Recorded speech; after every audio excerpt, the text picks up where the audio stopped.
Hello class, sorry I am not here today. We are going to be moving ahead to section 7.5, which deals with mid-segment theorem and then something similar to what we did on Friday. So here is the mid-segment theorem. It's basically a triangle, and then there's a segment going kind of right smack dab in the middle of the triangle. There's two pieces that are congruent on the left side and two pieces that are congruent on the right side. Something that you need to know is that the small piece is equal to half of the big piece.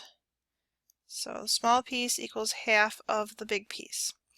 And we're going to do some examples down here. So for this example, we have x, we have 14, so the small piece, x, is equal to half of the big piece. So x is going to equal half of 14, and half of 14 is 7. Right. If you don't know what half of 14 is, or it's some other really odd number than 14, half, remember, is 0.5. You can always do 0.5 times 14 on your calculator, and you'll get 7. Or divided by 2. Alright, for number 2, same thing. Small piece, x plus 2, equals half of the big piece, half of 20. Well, half of 20, or you can do 0.5 times 20 on your calculator, is 10. X plus 2 equals 10. Subtract the 2. You're going to get x equals 8. Alright, so 8 would be your answer for that one. Same thing with number 3. You have your small piece, which is 6. Small piece equals half of the big piece, half of x. This time it's a little bit trickier because we can't really find out what half of a variable is, but we do know a couple things. Half is the same thing as 0.5. So all I'm doing is replacing a half with a 0.5. Of in math usually means times, and then we still have x. So we have 6 equals half, 0.5, times x. And then just think of it as an algebra problem. If you want to get x by itself, you need to get rid of the 0.5. 0.5 is being multiplied by x. To undo multiplication, you're going to divide both sides by 0.5.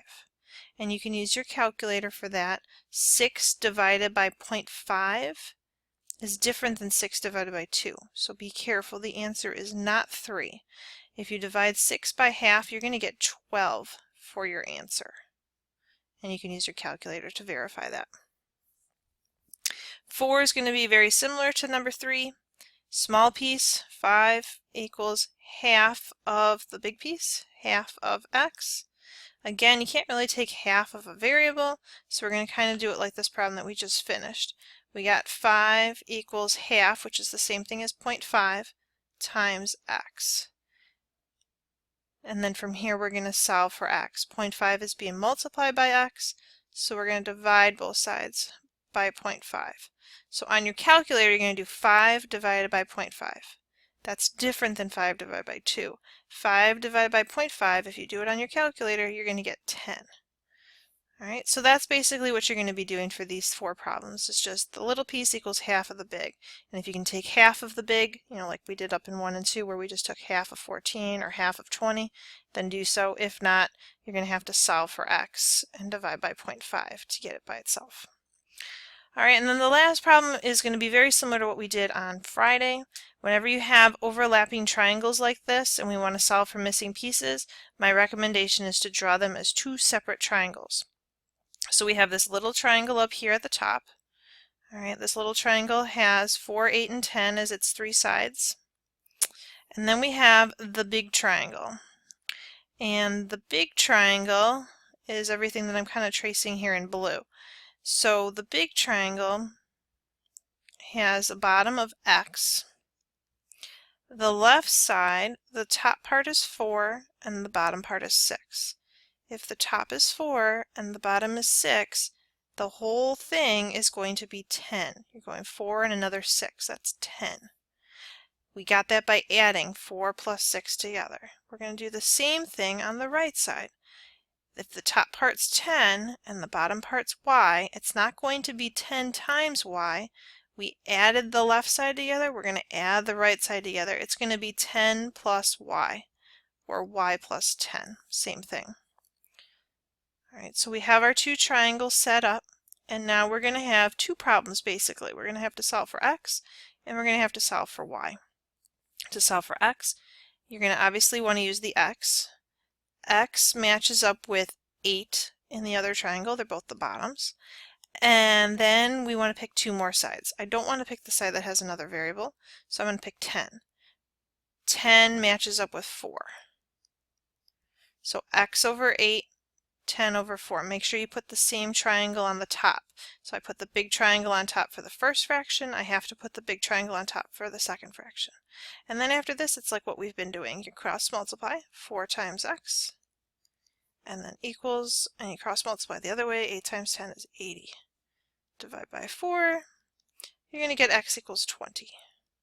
So that's going to be your answer for x. And then for y, you're going to want to use the y, the side with the y, so y plus 10.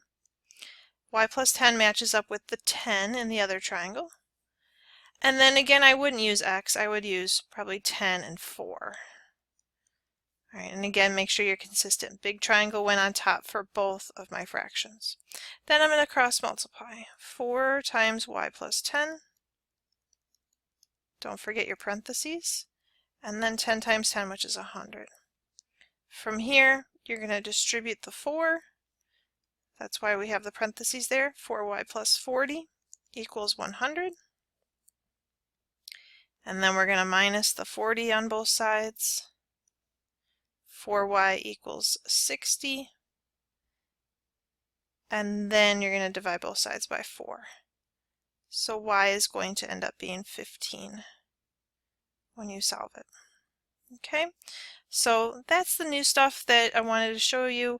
The rest of the time is going to be yours to work on these three problems, which are exactly like what I just did up above, and then these three problems, which is exactly like what we did on the other side of the page. So use the rest of the time and then show the teacher, and she or he will let you know what the correct answers are, and we'll catch up tomorrow. Okay, thanks. Bye.